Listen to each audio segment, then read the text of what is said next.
বর্তমান বিশ্ব চ্যাম্পিয়ন আর্জেন্টিনার জাতীয় ফুটবল দল 2026 ফিফা বিশ্বকাপের শিরোপা ধরে রাখার লক্ষ্যে জোর প্রস্তুতি চালিয়ে যাচ্ছে।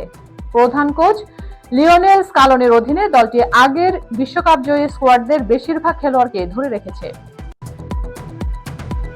দলের নেতৃত্বে রয়েছে অধিনায়ক লিওনেল মেসি, যিনি ক্যারিয়ারের ষষ্ঠ বিশ্বকাপ খেলতে যাচ্ছেন। তার সঙ্গে আক্রমণ ভাগে আছেন লাউতারো মার্টিনেজ ও হুলিয়ান আলভারেজ।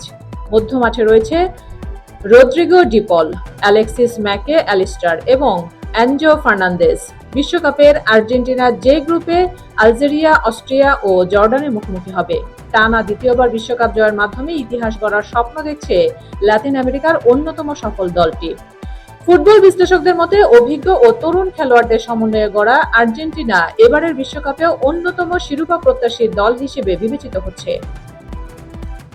দেশ বিদেশের সব খেলার সর্বশেষ সংবাদ পেতে আমাদের পেজটি ফলো করুন এবং সাথেই থাকুন।